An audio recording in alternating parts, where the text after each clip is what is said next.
Hello and welcome to One to Grow On. What was that? I'm trying something new, okay? Just let me do it. Okay, you do it. A show where we dig into questions about agriculture and try to understand how food production impacts us and our world. My name is Hallie Casey, and I studied and currently work in agriculture. And I'm Chris Casey, Hallie's dad. Each episode, we pick an area of agriculture or food production that confuses a lot of people and try to get Hallie to explain it. And this week, we're focusing on foods that kill.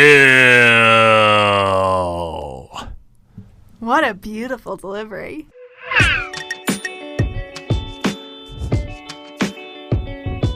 Oh, thank you. Yeah, it was very spooky.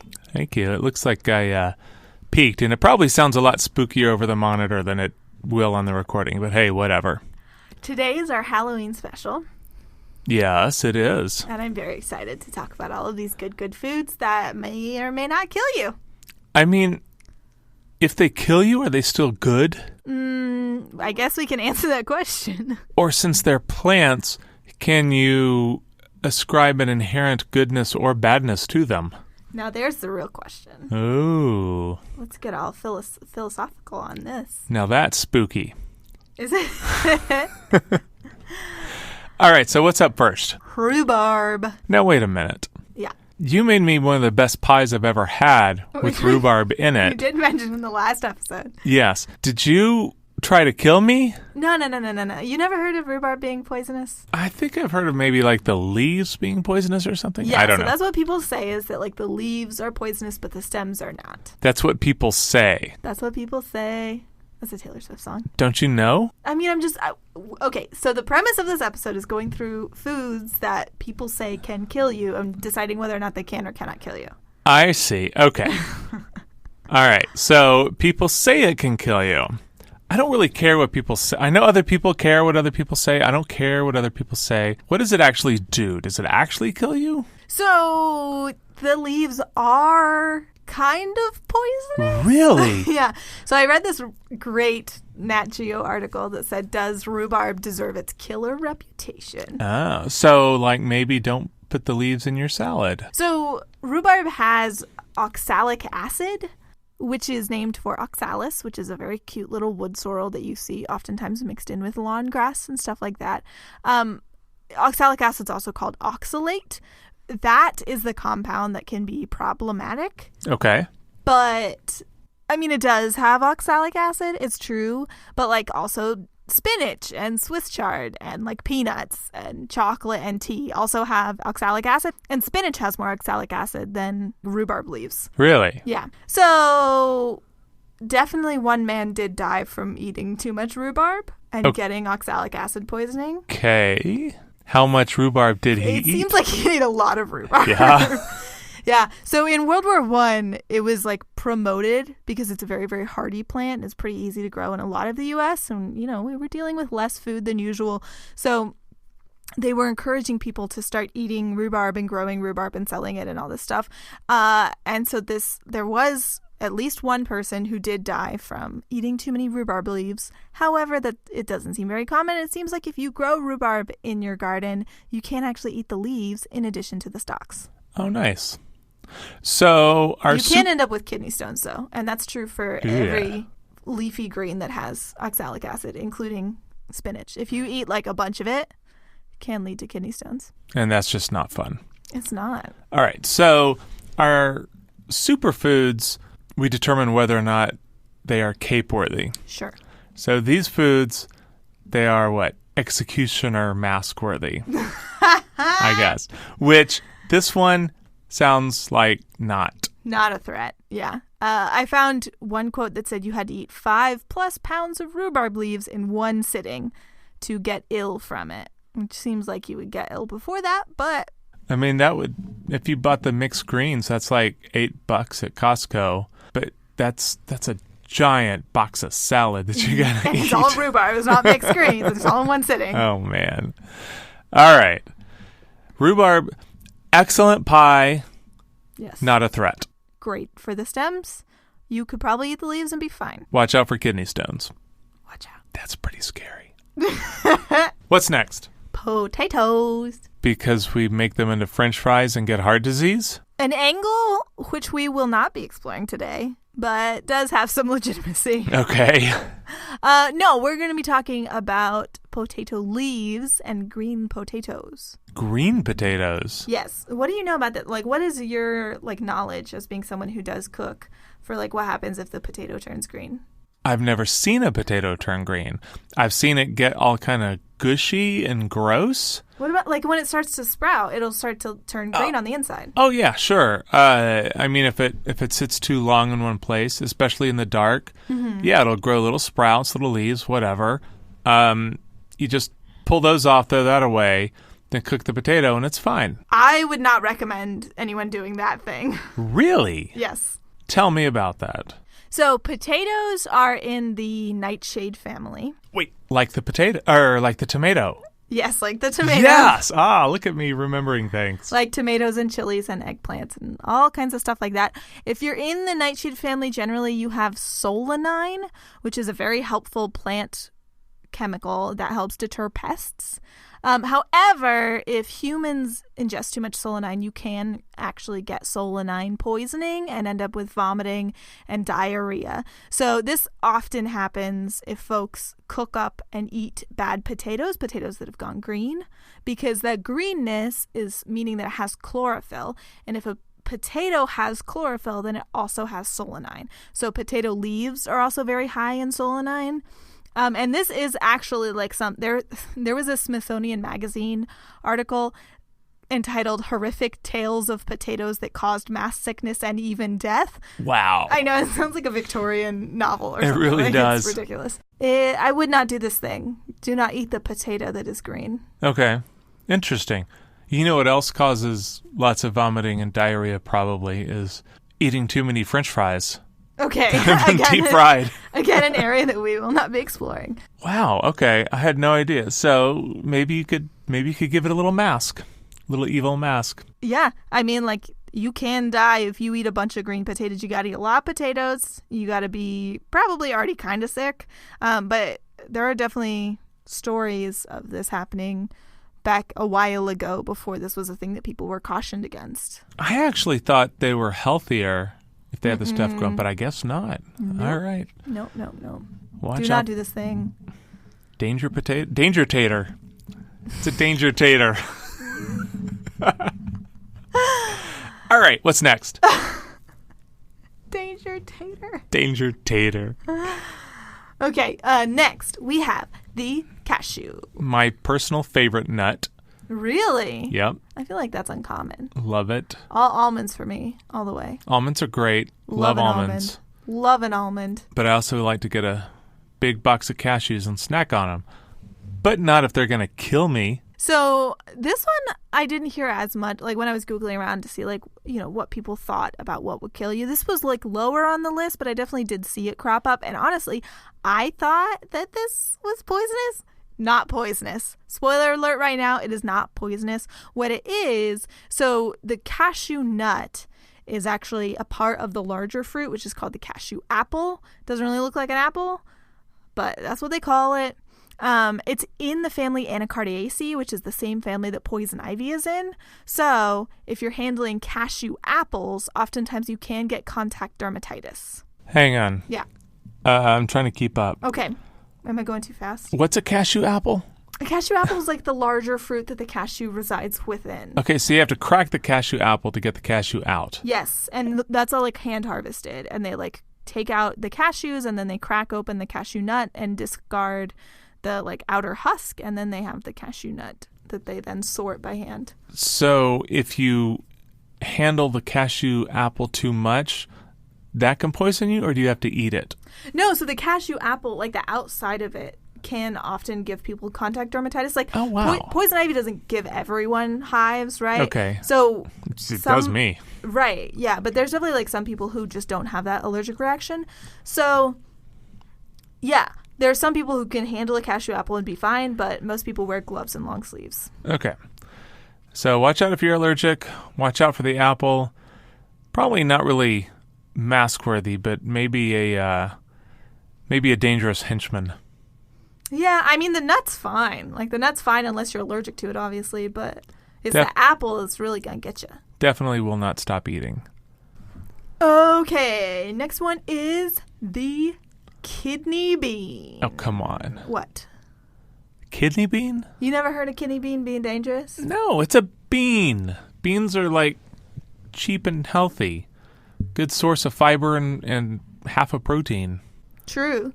And gas. So I found this great article from Oklahoma State University. Okay. And so kidney beans have this thing, and here we go. I'm going to try and say it. It's shortened to PHA, but the actual scientific name for it is phytohemagglutinin. Phytohemagglutinin. Yeah, that looks right. Basically, this is a type of lectin, which is like a kind of protein that is bopping around. There's often a lot of proteins in larger seeds like that, and other carbohydrates as well, in order for the embryo that's inside of the seed to really be able to get up and establish itself.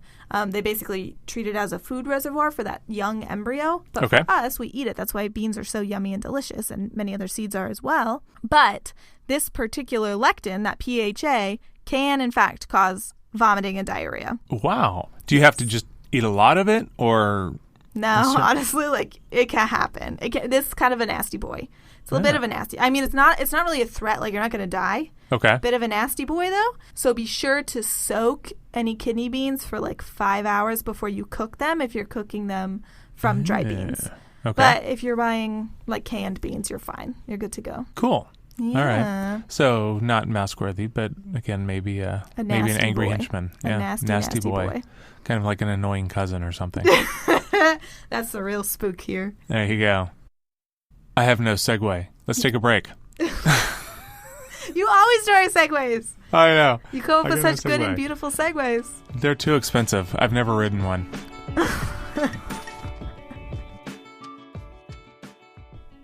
Dad? What?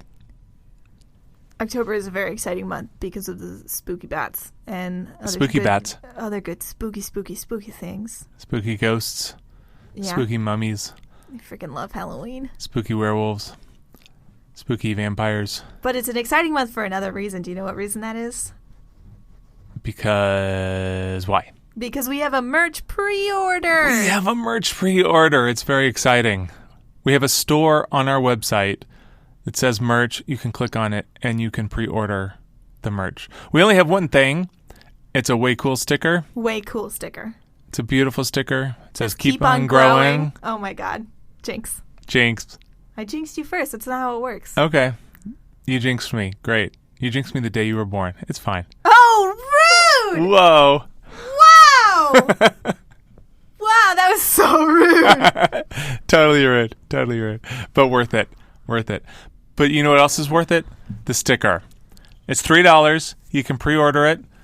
We're going to send them all out at the end of October, and it's going to be great. And you can help support the show. Help us keep on growing. Help us keep on going and keep on growing. We're going to send them out in November. Which is after the end of October. We're going to send them all out in November, and it's going to be great. All right. Back to the episode. Thank you, Lindsay and Vikram and Mama Casey. And Mama Casey are 3 wonderful and beautiful and very, very spooky Starfruit patrons. Super spooky. The spookiest of all spookies. Now, back to the episode.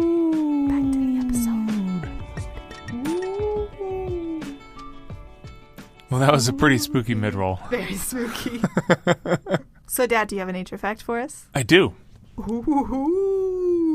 So, October, it's time of Halloween. This is our special Halloween episode. Yes. Which we said already, but I think it bears repeating. Halloween is a time for pumpkins. One of my favorite pies is pumpkin pie. Mm-hmm. Not necessarily the pumpkin custard pie that you find, although that's pretty good. Are we going to talk about pumpkin chiffon pie? Pumpkin chiffon pie is so good. Oh my gosh, it's amazing. I look forward to it every Thanksgiving. I think this is like the 3rd time we've talked about pumpkin chiffon pie on the podcast. You feel so strongly about pumpkin chiffon pie. I really do. Probably top 5 of your interests. It is, at least. But the largest pumpkin pie ever made was over 5 feet in diameter and weighed over 350 pounds. It used 80 pounds of cooked pumpkin, 36 pounds of sugar, 12 dozen eggs, and it took 6 hours to bake. I have so many questions about this anecdote that you have brought to our podcast. I have given you all the facts that I have. Okay, first of all, how do you bake this thing? How is in an it oven. physically possible? Like, physically, what oven? Do they build their own oven to construct this weird big pie? So I used to work at a bakery. Right. And we had ovens that you could walk into. That you would bake a pie into? No, you bake a rack full of bread and a rack full of muffins and a rack full of cookies and stuff like that. Okay, second question. How do you cut the pie? With a knife. But how do you get the knife in the middle of the pie to make the classic pumpkin pie wedge? So maybe they didn't bother with the wedge. Maybe they just gave everyone spoons and they all just kind of went at it. That's disgusting and ridiculous. That's no. I think when you have a pie that large, you just have to not worry about it. But I am worrying about it because you brought it up. It doesn't make any sense. Why? Why? I have so many questions. It could be like a giant sword. A giant sword that's 3.5 feet long? And maneuverable in some way? 3.5 feet is not giant for a sword. I mean, you have to stand on the outside and be able to get the sword. How big are swords? I feel like this is... Okay, third question. All right. What do you do with a big pie? What do you do with a big pie? Eat it. You can't just eat a big pie. There has to be an event or some kind of distribution mechanism. There has to be some thing that goes. Why? I'm guessing that there was an event, but What do you put on the poster? We made the biggest pie. Come look at it. I would look at that pie. I would go look at that pie. If I saw that poster, I would go to that event. I would look at that pie. I would grab a spoon and I would take a bite. Oh my God. Oh, wow. Wow. What an image you have conjured for me today here. You're welcome. Wow. Wow. And the largest pumpkin ever grown weighed 1,140 pounds. That makes sense. Pumpkins can get big. Oh, they yeah? can get really big, yeah.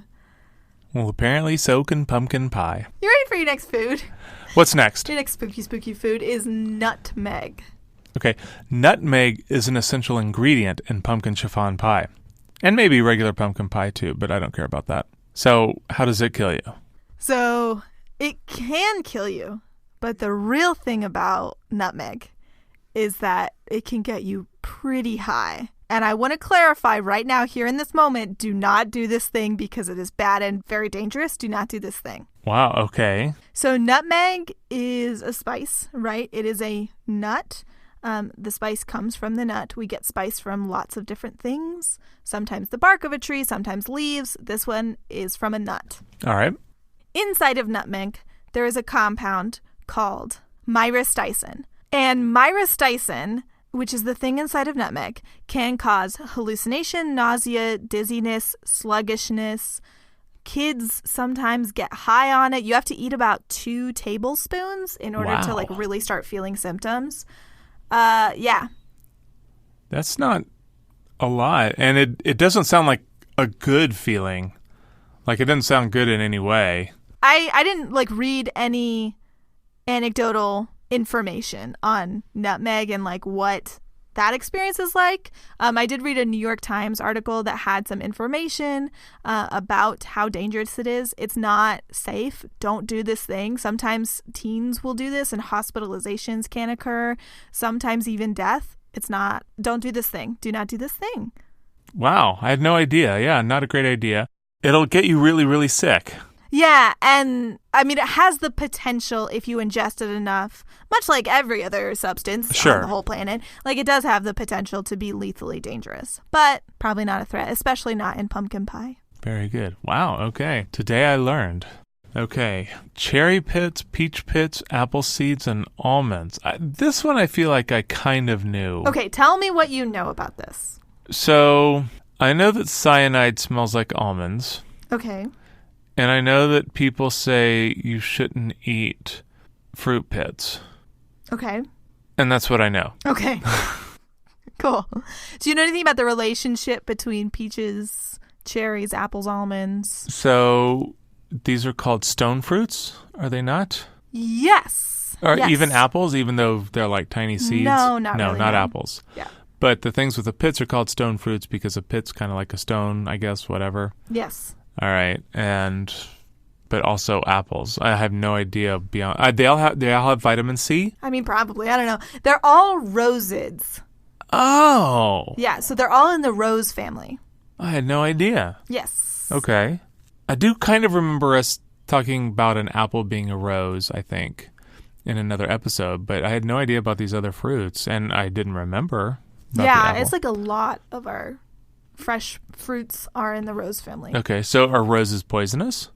I mean, roses are kind of a whole different thing, but basically these trees are all closely related, and all of their seeds, whether they're pits like a cherry or they're smaller seeds like an almond, all of them have this thing called amygdalin, which basically, if you do eat enough amygdalin, it can lead to, specifically, cyanide poisoning. Oh, really? Yes. Wow. Yes. Okay. This is generally not a threat because you'd have to eat a lot of seeds for Okay. it to become an issue. However,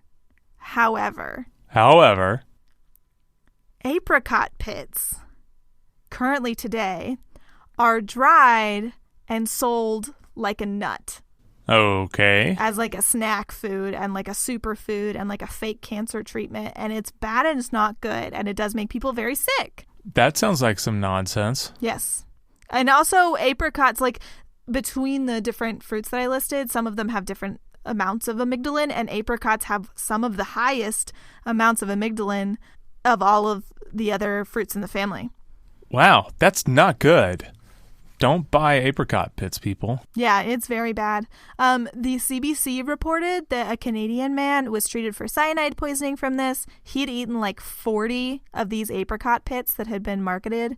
So you do have to eat a lot of them to get sick, but you can get sick. And eventually, yes, you can actually, in fact, die. Wow. I'm giving this one a mask. Yeah, it's not good. You need to eat a lot. It's not super threat, but it's a threat if you abuse it. I mean, anything's like that, but this doesn't take as much as some other things. Yeah, and the biggest, I mean, in my eyes, the biggest issue with it, the biggest threat is like the false information and how apricot pits specifically are being marketed as like a superfood when actually they're extremely dangerous for you to be consuming at all. Especially like if someone like saw it as like a health food and then like gave it to their kid or something like that, like that's extremely dangerous. Yeah, as always, misinformation about stuff like that is the worst. All right, we're giving the old apricot pit a mask. Yeah, do not eat those things. They are very bad for you.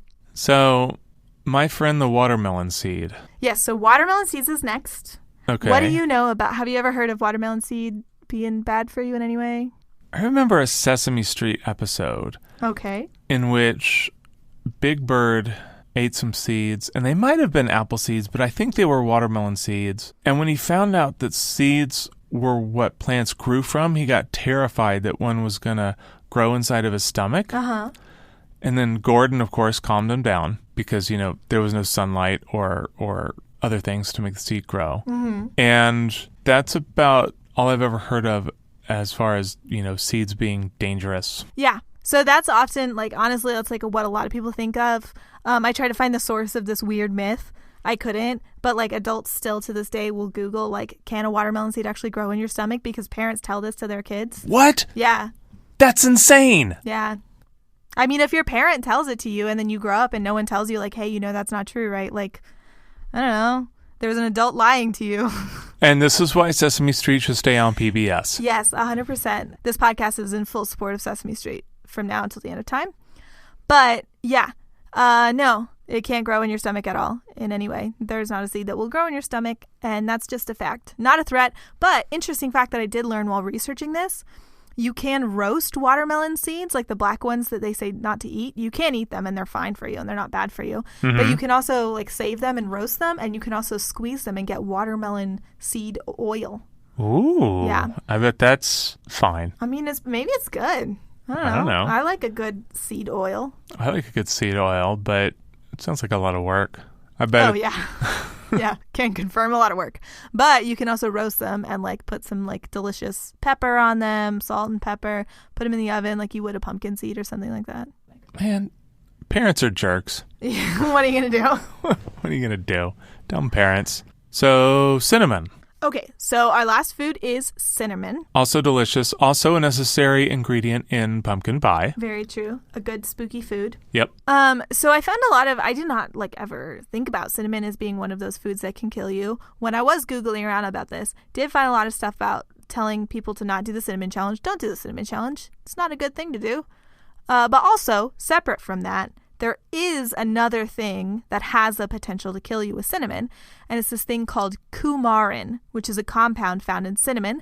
So cinnamon is the bark from a cinnamon tree that we grind up and sprinkle on our lattes, etc. Oh, okay. Now I know. Yeah. I just thought it grew in powder form. That's not true. I had cinnamon sticks, but I guess I didn't realize it was the bark. But that makes sense. Wait, does that mean it's lignin? There may be some lignin in it, but it is definitely not the key thing in cinnamon.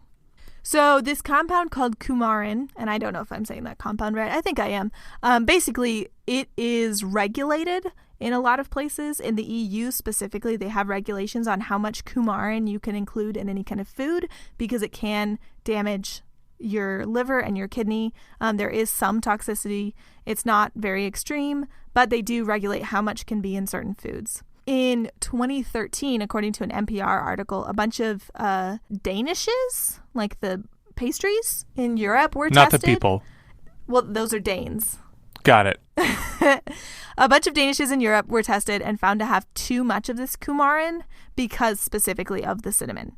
However, there are two species of cinnamon that we use commercially. One of them is cassia, and one of them is called Ceylon. And the cassia has high coumarin content, and the Ceylon has low to no coumarin content.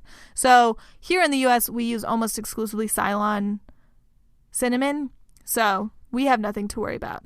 And also, Europeans don't really have anything to worry about because while, yes, cassia cinnamon is technically higher in coumarin, one, you're not eating that much cinnamon, so it's probably not a big deal. And two, it's also probably not a big deal generally because it's really not that toxic to humans. I thought it was pronounced Ceylon. Or maybe It Ceylon. might be. It might be pronounced. It's Ceylon. Ceylon? Ceylon? Maybe. I don't know. There's also a T by that name.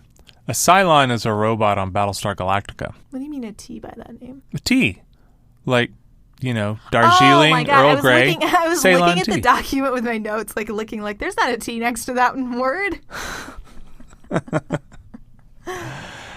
So some spooky foods. Good spooky foods. Yeah. I hope that these lovely and beautiful foods that you no longer have to fear if you are feared of them, except for potatoes. Be afraid of potatoes, green potatoes. Don't eat apricot pits.